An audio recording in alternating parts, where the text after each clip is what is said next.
Olá rapaziada, tudo bem? Meu nome é Antônio Bergalo, sou professor aqui do Grandes Altitudes e hoje a gente vai ter uma aula aqui de inglês sobre o Present Continuous, que é um tempo verbal da língua. O Present Continuous, ou Present Progressive, em português, presente contínuo ou progressivo, é um tempo verbal usado para indicar ações que estão em progresso no presente, no momento da fala, ou seja, ações contínuas que estão acontecendo. Como as frases com Present Continuous se referem a situações que ocorrem no momento da fala, é comum observarmos a utilização de advérbios de tempo nas frases.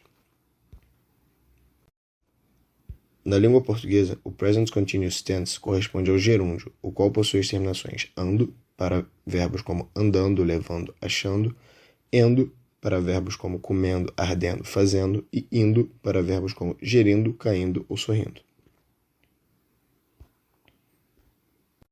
Agora, vamos falar um pouco sobre a formação do Present Continuous. O Present Continuous é composto por um verbo principal e um verbo auxiliar. Utiliza-se o verbo to be no Simple Present como auxiliar e ao verbo principal é acrescida a terminação ing. Ou seja, na condição frasal, esse tempo verbal segue o seguinte padrão de formação: sujeito mais verbo to be mais verbo com ing mais complemento.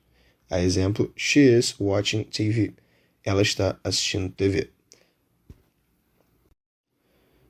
Quando queremos utilizar a forma negativa, acrescenta-se o not depois do verbo to be, ou seja, a construção das frases negativas é feita da seguinte forma: sujeito mais verbo to be mais not mais verbo com ing mais complemento. A exemplo, she's not watching TV, que quer dizer ela não está assistindo TV. Já na forma interrogativa, o verbo auxiliar to be aparece no início da frase. O padrão da estrutura das frases interrogativas é o seguinte: verbo to be mais sujeito, mais verbo com ing, mais complemento. A exemplo, is she watching TV? Que quer dizer em português uma frase interrogativa, ela está assistindo TV? Uma observação importante a ser feita é que tanto nas frases afirmativas quanto nas frases negativas podemos usar as formas contraídas do verbo to be. No entanto, nas frases negativas, a primeira pessoa do singular, ou seja, o I am, não pode ser contraída. Então, por exemplo, nas frases afirmativas, I am vira I'm, it is vira it's, you are vira your, he is vira his. E nas formas negativas, you are not vira you aren't, she is not vira she isn't, we are not vira we aren't, mas I am not continua sendo I am not. E uma pequena observação é que em textos mais formais, sejam acadêmicos ou científicos, as formas contraídas não podem ser utilizadas. Dito isso, agora vamos a algumas regras do Present Continuous. A primeira é: quando o verbo principal termina em "é" e é precedido de consoante, retira-se a vogal e acrescenta-se o ing. Por exemplo, to dance, que significa dançar em português, vira dancing. To take, que significa pegar, tomar em português, se torna taking. E temos uma única exceção, que é o verbo to be, que é being, ao invés de ser being, como seria com essa regra. A segunda regra diz que quando o verbo termina com ie, se pronuncia-se I em inglês, troca-se essa terminação por y e acrescenta-se ing. Exemplos: die, morrer, se torna dying, e lie, mentir, se torna lying. Em seguida, quando o verbo é monossílabo ou dissílabo e segue o padrão de consoante mais vogal mais consoante, duplica-se a última consoante. To swim, nadar, torna-se swimming.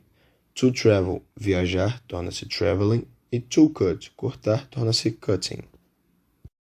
Sobre essa regra, é importante ter consciência a respeito de duas exceções que ela tem.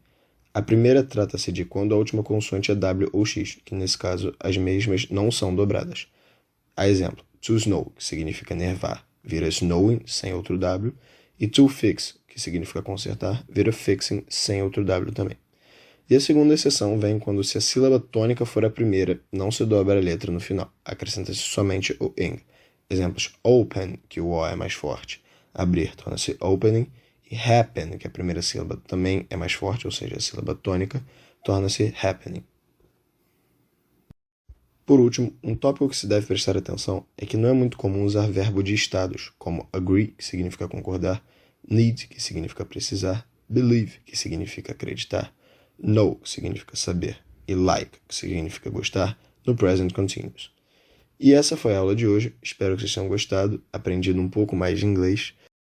Então é isso, por hoje é só, vou me despedindo por aqui. Espero que vocês tenham gostado da aula de hoje, que vocês tenham aprendido um pouco mais de inglês. E para continuar acompanhando nosso trabalho, siga-nos no Instagram e inscreva-se no nosso canal no YouTube. Um abraço.